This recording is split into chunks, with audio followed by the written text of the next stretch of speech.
11,000 কোটি টাকা পাচার করছে। এই উপদেষ্টা আসিফ মাহমুদ সজীব ভুইয়া 4 দেশে প্রায় 11,000 কোটি টাকা পাচার করছে। তার বাবা কই? তার বাবা কি দেশে? তার বাবা দেশে না। আপনারা খবর নিয়ে দেখেন, তার বাবাকে দেশের বাইরে পাঠিয়ে দিচ্ছে। তার মা কোথায়? তার মা কি দেশে? তার মাও দেশে না। তার মাকেও দেশের বাহিরে পাঠিয়ে দিচ্ছে। এই আসিফ মাহমুদ সজীব ভুইয়া যখন এই 24 জুলাই আগস্টে এই কোটা আন্দোলনের নামে এই দেশটাকে ধ্বংস করে দিয়ে পরবর্তীতে 5 আগস্টের পরে এই ডক্টর ইউনূসরে দেশে আইনে অন্তর্বর্তী সরকারের উপদেষ্টা, প্রধান উপদেষ্টা বানিয়ে সে যখন উপদেষ্টা হইল, সেই উপদেষ্টার পর থেকে এ পর্যন্ত প্রায় 11,000 কোটি টাকা পাচার করছে। এইরকম একটা সংবাদ গণমাধ্যমে প্রচার হয়েছে এবং এটা তো একটা মানে লিগ্যাল একটা হিসাব। তাহলে এই হিসাবের বাইরেও তারা কিন্তু অনেক টাকা পাচার করছে। তাহলে এরা যখন রাস্তায় বের হয়ে এই বড় বড় বক্তব্য দেয়, এই টাকাগুলা কিন্তু বাংলাদেশের জনগণের, এই টাকাগুলা কিন্তু বাংলাদেশের।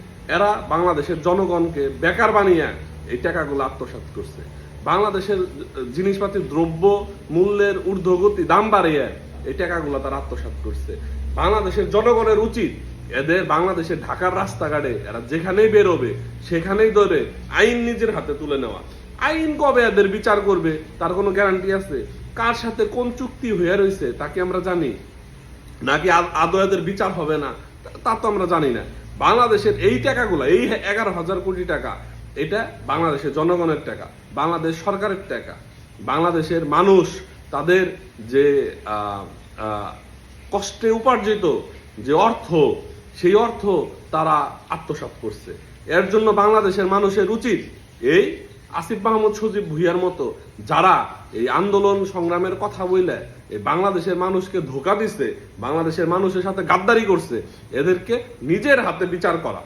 এবং শুধু এরা না, এই এনসিপির এদের যে মূল যে 10 জন 11 জন আছে, আপনারা খবর নিয়ে দেখেন, এই খবরগুলাও সামনে আসবে, এই প্রতিবেদনগুলাও, এই তথ্যগুলাও সামনে আসবে। এরা এই 11 জন মিলে নাও যদি মেরে থাকে, এরা 2 লক্ষ কোটি টাকা এই দেশ থেকে পাচার করছে। আজকে বাংলাদেশের কি অবস্থা, ভয়াবহ অবস্থা। এবং বিএনপি যদি এদের এই লুটপাটের তথ্য যদি বের করে না আনে, এদের বিচারের আওতায় না আনে, এই সব লুটপাটের দায়ভার বিএনপিকে নিতে হবে, সব এই তারেক রহমানকে নিতে হবে।